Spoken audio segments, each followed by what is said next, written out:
महकमा income tax की जानिब से 1 करोड़ रुपए कमाने वाले भारतीय यूट्यूबर के घर छापा मारा गया है। भारतीय मीडिया रिपोर्ट्स के मुताबिक रियासत उत्तर प्रदेश में तस्लीम नामी यूट्यूबर के घर छापा मारा गया, जिस दौरान इसके घर से 24 लाख नकद भारतीय रुपए भी मिले। इनकम टैक्स वाले तस्लीम को अपने हमरा ही ले गए। इनकम टैक्स एहलकारों का कहना है कि बरेली से ताल्लुक़ रखने वाला तस्लीम गुज़िश्ता कई सालों से यूट्यूब चैनल चला रहा है। इस पर इल्ज़ाम है कि वो गैर कानूनी मवाद यूट्यूब पर पोस्ट करके इससे पैसे कमा रहा है। फ़िलहाल महकमा इनकम टैक्स यूट्यूबर से तफ्तीश कर रहा है।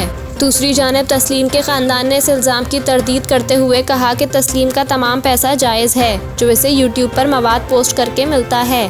भारतीय मीडिया रिपोर्ट के मुतालिक तस्लीम शेयर मार्केट के मौजू पर वीडियोस बनाता है। इस हवाले से इसके भाई ने बताया कि तस्लीम अपनी कमाई में से बाकायदा टैक्स अदा करता है। वो यूट्यूब से अपनी 1 करोड़ 20 लाख रुपए की आमदन से पहले ही 4 लाख रुपए बतौर टैक्स अदा कर चुका है।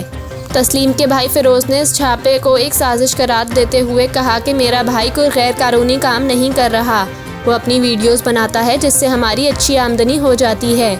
मेरे भाई के साथ नाइंसाफ़ी हो रही है और इसे गलत तरीके से फंसाया जा रहा है।